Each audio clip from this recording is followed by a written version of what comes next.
Ya estamos aquí, el tiempo ha pasado volando y hoy comienzan las pruebas físicas y médicas a los jugadores del Mallorca. No volverán todavía a los terrenos de juego porque durante hoy lunes y mañana martes se someterán en el Hospital Juaneda Miramar a las pruebas cardiológicas que se llevan a cabo desde hace años en Juaneda Hospitales con un éxito espectacular. Éxito espectacular porque en Mallorca tenemos la inmensa fortuna de contar con un equipo de cardiólogos de primerísimo nivel europeo, incluso me atrevería a decir que de primerísimo nivel mundial. Y en eso Juaneda Hospitales sí que es absolutamente puntero. Vamos a hablar con el doctor Andrés Gleni, que conoce todos los secretos cardiovasculares de la plantilla del Mallorca. A ver qué nos cuenta.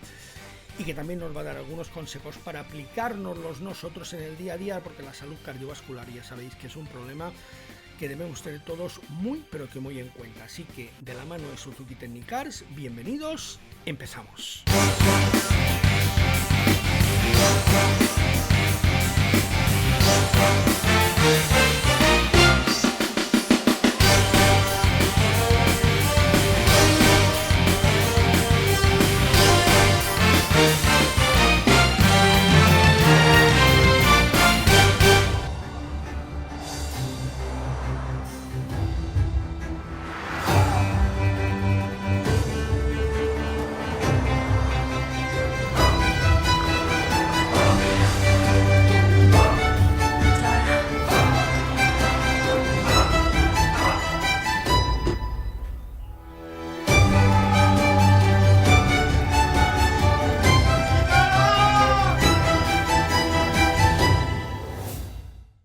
Estamos ya con el doctor Andrés Gleni. Doctor, ¿cómo estamos? Es un placer y es un privilegio tenerle con nosotros.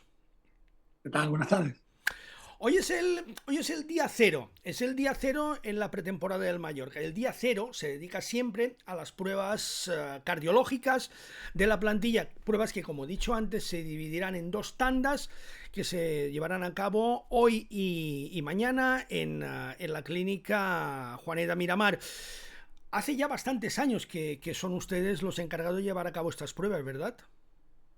Sí, la verdad comenzamos con este proyecto desde antes de la pandemia. Vale, ahí ya llevamos un buen tiempo adelante. Y evidentemente, lo he dicho yo en la introducción, no le vamos a pedir que nos lo revele, lógicamente, porque ahí está el código profesional y evidentemente en un gremio tan respetable como el de la medicina. Pero usted conoce absolutamente todos los secretos, quién está más en forma, quién está menos en forma, quién llega más arriba, quién llega más abajo. Usted lo sabe absolutamente todo de los jugadores del Mallorca, de los actuales y de los pasados. Tal cual, lo tenemos un poco antes de que comience la temporada. Incluso algunas anécdotas, tipo algún portero que nos decía, a mí no me haga correr tanto, que no es tan importante que corra, ¿Ah, sí? ¿no? Sí, sí. ¿Y se puede decir el nombre o no? Sí, ese era Manolo. Todos lo recordamos. Manolo Reina, ¿no? Exacto. Bueno, es que hay muchos porteros, Hacía una buena prueba igual, hay que sí, pero hay admitirlo. mucho que no va con ello lo de correr con algunos porteros, porque es cierto que luego al final en el partido de fútbol sí que necesitan una reacción explosiva, pero no una reacción de fondo, eso va para otros. Doctor, esta prueba básicamente se basa en la prueba de esfuerzo. Una prueba de esfuerzo que ustedes científicamente denominan ergometría. ¿Qué diferencia hay entre la ergometría a la que se somete a un futbolista profesional o a un deportista de élite a la ergometría a la que me puedo someter yo mismo o cualquier otro ciudadano de a pie? Bueno, básicamente es la misma prueba. Seguramente sí, cuando son deportistas profesionales, las terminamos adaptando un poco a las necesidades del tipo de deporte y del deportista, ¿no? Inicialmente, que los primeros años lo hacíamos con un protocolo convencional que se llama Bruce, que luego lo modificamos adaptándonos a las necesidades de los futbolistas por uno progresivo, que es uno que sobrecarga menos los gemelos, hace menos daños a las piernas y los jugadores estaban mucho más cómodos con esto. Leí, Básicamente sí son más extensas, obviamente, que las de una persona que no está tan entrenada. leí una entrevista suya en la que manejaba un concepto que me gustó mucho y que me gustaría que me explicara. Decía que la ergometría, usted la llama la prueba del 70%. ¿Por qué? Bueno, básicamente es una prueba que, como decimos siempre, es excelente para estratificar riesgo, o sea, para saber que un paciente puede realizar una determinada actividad sin tener complicaciones de eso o con muy poca probabilidad de tenerlas. Pero tiene una sensibilidad que es del 70% y una especificidad lo mismo. ¿Qué quiere decir eso? Que si alguien tiene una patología muy leve, posiblemente la prueba sea negativa. ¿Vale? Y esta prueba negativa no implica que no tenga patología, sí nos define un grupo de riesgo. Y lo mismo al revés. Tenemos pacientes que pese a ser sanos, por cuestiones de iones, estructura de su corazón, etcétera, pueden aparecer, por ejemplo, con eléctricamente positiva, con alteraciones en el electrocardiograma, pero que no tengan trascendencia en lo que va a ser el desarrollo posterior del juego. Además de la prueba de esfuerzo y además de las pruebas de saturación de oxígeno, ¿qué otros tests se realizan a los jugadores en estas jornadas aquí en la Juana de Miramar? Bueno, los estándares, como decíamos, un electrocardiograma de reposo, bien hecho, recostado, como toca, para ver bien lo que es la morfología de todos los voltajes y todo, que nos pueda dar una idea de cómo está su corazón. La prueba de esfuerzo que ya mencionamos antes y una ecografía, un ecocardiograma Doppler, que es con lo que definimos la estructura y función del corazón ya con más detalle.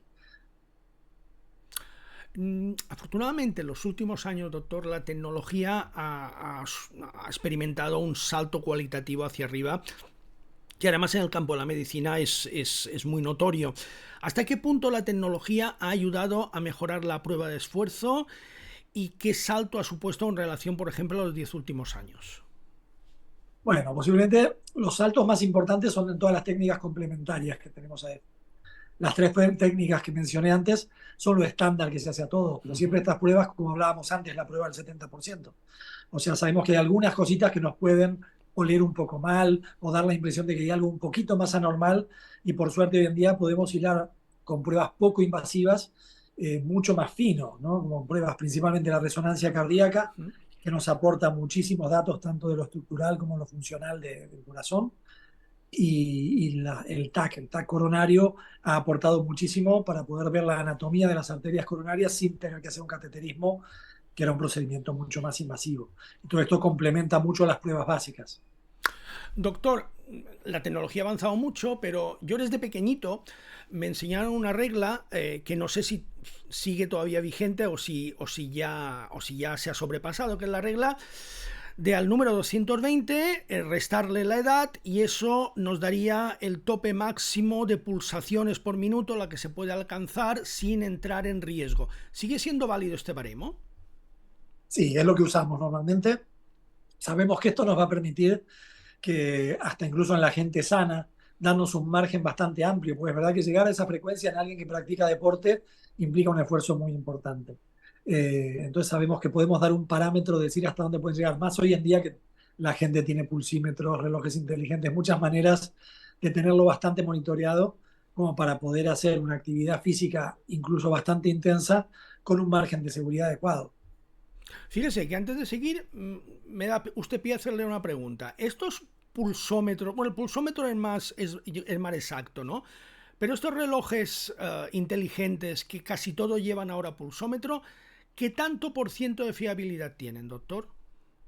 No son 100% fiables. Siempre decimos lo mismo, es que son para darnos una idea aproximada. Es verdad que tenemos que ver que normalmente cuanto mejor es la calidad del tipo de dispositivo que estamos usando, suelen ser más exactos, pero nunca es el 100%. O sea, cada tanto nos cruzamos con algún paciente que se deja puesto, por ejemplo, durante la ergometría, el dispositivo que tenga, y cuando comparamos la frecuencia real que vemos con la que marca el dispositivo puede haber diferencias considerables. Pero como decimos, lo más importante es que nos den una idea, una aproximación, una pauta de alarma. Sí, además, yo por experiencia personal sé que hay que ponerse además bastante subido, pues si te lo pones pegado a la muñeca te puede dar lecturas disparadas que no tienen nada que ver luego con la realidad. Con eso yo creo que hay que ser bastante consciente de que es, como dice usted, yo creo que de manera muy acertada, un instrumento de orientación, nada más que eso. Sí, posiblemente, como decía antes, si me preguntas qué es lo más importante, el tener una pauta de alarma. O sea, que un paciente nos pueda venir a consultar, por ejemplo, porque de golpe apenas empieza a realizar una actividad, súbitamente su frecuencia se dispara mucho y nos permita detectar con más facilidad una arritmia que podría tener otras complicaciones. O sea, son una cosa que aporta un dato más y siempre tenemos que juntarlo con la clínica. Hay veces que hay pacientes que nos consultan solo por lo que dice el reloj inteligente y no por los síntomas. Claro. ¿No? O sea, si un paciente está muy fresco, no tiene ningún síntoma y nada, y el reloj le dice una cosa, cuidado que puede ser un error. Pero bueno, nos permite prender la luz, por lo menos orientarnos a buscar si hay algo. Doctor, volvamos a los futbolistas del Mallorca. En su experiencia, ¿qué jugador es el que, sin dar nombres, evidentemente, qué futbolista, insisto, sin dar nombres, ha llegado a la frecuencia más alta en largometría, en la prueba de esfuerzo? Bueno, como decíamos, como la prueba es para estimar riesgo, nosotros intentamos llevar a todos al 100% de su frecuencia cardíaca máxima, pues lo que nos deja tranquilos a nosotros y que en el fondo es lo que queremos, poder decir que puede jugar con tranquilidad. Es verdad que es muy variable, tenemos jugadores que no suben prácticamente frecuencia, otros que la suben más rápido, muy poquitos que no hagan una prueba muy significativa. Y sí, como decíamos, o sea, hay jugadores que lo que nos llama la atención más que la frecuencia a la que llegan es la etapa de la prueba a la que llegan, ¿no? Algunos bastante veteranos y que casi que todos los años se llevan el récord de cantidad de etapas hechas en la prueba de esfuerzo. ¿Cuál es el límite de tiempo en el que ustedes deciden parar la prueba de esfuerzo? No, normalmente el objetivo, como decíamos, es la frecuencia. Es muy raro que lo paremos por tiempo. Por tiempos, las pruebas dependen de los protocolos, honestamente. Cuando se usa un protocolo tradicional que es de Bruce, suelen ser pruebas de más o menos entre 15 y 18 minutos. Raro que se haga mucho más que eso. En el protocolo gradual que hacemos ahora, el tiempo es un poquitito más extenso porque sube más de a poco, justamente, valga la redundancia. Entonces permite ser menos agresivas al jugador. O sea, el jugador llega al mismo esfuerzo, llega al mismo cansancio, pero con un protocolo que no lo va golpeando, por decirlo de alguna manera más simple. Es decir, el cambio de intensidad es más progresivo, no tan acusado, ¿verdad? Exacto. Sí, globalmente una prueba desde que entras hasta que se va es más o menos media hora. Y de ejercicios aproximadamente 15, 18 minutos, 20 minutos también. Y en cuanto al periodo de recuperación, ¿alguna vez le ha llamado la atención a alguien que haya bajado espectacularmente pulsaciones en el tiempo previsto de recuperación después de un esfuerzo máximo? Sí, en la gente muy entrenada vemos eso, porque además tienen mucho lo que se llama tono vagal. El tono vagal es el que baja las pulsaciones, es el tono más sano de los que tenemos en el cuerpo, digamos, ¿no? Y en la gente entrenada es muy habitual que en la recuperación la baja muy rápido, incluso hasta a veces con bradicardias llamativas. Y es verdad que esto es más llamativo si se hace muy súbito. Por eso es que las pruebas se hacen con una etapa de esfuerzo, ¿vale? Primero, y después una etapa de recuperación. O sea, no es que el jugador lo hacemos parar súbitamente, pues sabemos que eso tendríamos riesgo de tener una bajada de tensión o bajada de frecuencia cardíaca, incluso a veces hasta desmayarse o cosas así. Doctor, ¿cuáles cree usted que son los límites fisiológicos que cardiológicos, perdón, que debería marcar un deportista de élite? Como decíamos, normalmente límite bajo no buscamos mucho. ¿Por qué? Pues lo que buscamos es la respuesta que tiene. Los deportistas, lo habitual, muchas veces hay gente que se asusta un poquito cuando lo ve, pero pueden tener una frecuencia cardíaca basal de 40 latidos por minuto, incluso menos, y que eso no sea patológico, porque es su frecuencia con la que se mueven y con la que les llega el oxígeno que necesita el cuerpo. Lo importante, como decíamos, es ver qué pasa cuando lo forzamos. Cuando nos preocupa la bradicardia, cuando vemos que son una persona que tiene incapacidad de aumentar lo que se llama la respuesta cronotrópica, o sea, de aumentar la frecuencia cardíaca. Límites, como decíamos, 220 menos la edad, la que deberíamos, si se llega muy rápido, tenemos que buscar o bien que no esté entrenado o que haya una causa secundaria que lo esté haciendo estar más taquicárdico. Doctor, lamentablemente seguimos viendo casos de muerte súbita que afectan no solo a deportistas profesionales y de élite, que en teoría deberían estar muy bien entrenados para evitar este tipo de problemas, porque deberían haberse sometido a chequeos continuos, sino también de deportistas amateurs o incluso deportistas ocasionales de fin de semana. ¿Qué se puede hacer para prevenir este problema que, insisto, se sigue agravando y no le veo solución? No, posiblemente hay que ir por orden en lo que es prevención y lo que es evitar que el paciente se muera. No, posiblemente esta última parte es la más importante, que es que en los lugares que se practica deporte debe haber un desfibrilador y debe haber alguien entrenado en saber cómo usarlo. Por más que los modernos automáticos son simples, las instrucciones realmente son muy fáciles de seguir. Y lo que sigue es, como decíamos, ser precavido. O sea, a cualquier persona que va a realizar una actividad física intensa debe realizar un chequeo como toca. El chequeo como toca, si decimos qué es lo más importante para prevenir, primero lo que diríamos de buena medicina, o sea, el rato que perdemos en interrogar muy bien a un paciente acerca de sus familiares, acerca del antecedente de que haya habido alguien con muerte súbita en la familia, todas estas cosas casi me atrevería a decir que tienen más peso que las pruebas que hacemos. Y una vez completada una historia clínica muy detallada, ya sí podemos someterlo a, como decimos, a pruebas simples.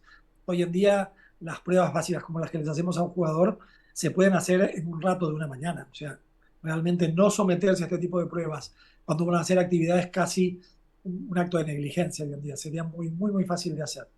Y en cuanto a la actividad que decías, lo de fin de semana, eso también es importante. Cuanto más regular es la actividad física, normalmente menos posibilidad de que tenga complicaciones. O sea, es mucho más común ver casos de infarto, muerte, complicaciones en la gente que solo practica deporte el fin de semana, que como le decimos a los pacientes, o sea, es como el de solo de verano o el solo de invierno. Lamentablemente el cuerpo funciona todo el año y el cuerpo funciona toda la semana. Por lo menos 2 o 3 veces en el transcurso de la semana deberíamos hacer algo que puede ser menos intenso. Puede ser salir a caminar, puede ser una bicicleta, una cinta, un gimnasio. Hay muchas opciones, pero siempre el deporte regular nos permite bajar mucho el riesgo. Están proliferando ahora mismo deportes de alta intensidad en corto espacio de tiempo. CrossFit, por ejemplo, es un ejemplo. Pero también estoy leyendo, y me va perfecto tenerlo a usted, que es una autoridad en la materia, para preguntarle, ¿esos esfuerzos de alta intensidad repetidos en intervalos realmente son positivos para la salud cardiológica o no? Todos los que sean cambios muy bruscos en lo que hace la parte cardiovascular siempre son un poco más peligrosos. ¿Por qué? Porque tenemos que interpretar como que ese momento que de golpe al cuerpo le exigimos mucho, hacemos una descarga muy grande de lo que hablábamos antes, de lo vagal, que era el lado bueno. El lado malo es el lado adrenérgico, o sea, la adrenalina, no la adrenalina, todas estas cosas. Eso suele ser lo que genera las arritmias. Entonces siempre decimos, el deporte más sano de todos es el que empieza de manera gradual, termina de manera gradual y no llega al agotamiento total, ¿no? Eso sería lo ideal. Hoy en día se han puesto de moda estos deportes en parte porque está visto que el impacto moderado es bueno para muchas cosas. Es bueno también para la salud, para el tono muscular, para prevenir osteoporosis. O sea, con esto no quiero hacer una apología contra los deportes que tienen algo de impacto, sino que en la moderación está el secreto, posiblemente. Doctor, ya para terminar, para los ciudadanos de a pie, porque ya hemos conocido todo el protocolo que se va a seguir en estas pruebas con los jugadores del Mallorca, denos algún consejo válido para mejorar nuestra salud cardiológica. Bueno, el consejo más importante es el sentido común. O sea, ¿qué quiere decir eso? Primero, comamos con sentido común. Comer con sentido común no quiere decir ni ser vegano ni ser carnívoro todos los días, sino tener una dieta balanceada, adecuada, tratando de que tenga menos cosas industrializadas o elaboradas, que son las que sabemos que tienen mucho químico adentro que puede ser más peligroso. Tener en cuenta la actividad que hacemos de acuerdo a lo que comemos, o sea, seguramente un desayuno un poco más abundante no es peligroso, un almuerzo moderado y una cena más bien liviana, pues sabemos que es la mejor manera de llevarlo. Y en cuanto a la actividad física, lo que decíamos antes, moderación, hacerla de manera regular, hacerla de manera moderada. Si vamos a hacer algo un poquito más intenso, un poquito más extenso, comprobarlo con pruebas un poquito más detalladas, como puede ser una prueba de esfuerzo, ecografía, estas cosas. Y siempre la pauta de alarma. La pauta de alarma más importante es, al margen de cualquier síntoma específico, como dolor de pecho, presión en el pecho, lo que querramos decir, es el cambio de clase funcional. Eso es importantísimo. O sea, alguien que normalmente puede hacer determinada actividad y nota que está pudiendo hacer menos actividad que la realizaba. Eso es un motivo importantísimo para consultar. Inicialmente en el médico que tengamos más cerca, médico de cabecera, clínico, y si tenemos la posibilidad de directamente consultarlo con cardiología, mejor, pues podremos descartar más cosas. Pues creo que eso nos lo tenemos que aplicar absolutamente todos. Doctor Andrés Glenny, ha sido un placer. Si le parece, quedamos para una futura charla para profundizar un poquito más en hábitos saludables, en protección del corazón y para también darnos usted algunas de estas claves que son muy útiles. El doctor Andrés Glenny, que está, ya lo sabéis, al cargo de estas revisiones médicas que se están llevando a cabo hoy y mañana en el Hospital Juaneta Milamar. Doctor, ha sido un placer. Muchas gracias. Cuando quieras, a tu disposición. Igualmente. Creo que es una charla muy interesante con el doctor Andrés Glenny. Hoy y mañana, insisto, los jugadores del Mallorca en el Juaneta Miramar sometiéndose a estas revisiones cardiológicas. Hasta aquí hemos llegado, nos veremos muy pronto en el siguiente vídeo. Recordad, de la mano de Suzuki Technicar, os animo a suscribiros. Estamos en marcha ya, la temporada 24-25 ha levantado el telón. A partir de ahora, todo tiene que ser noticias positivas porque el Mallorca busca su 5ª temporada consecutiva en Primera División.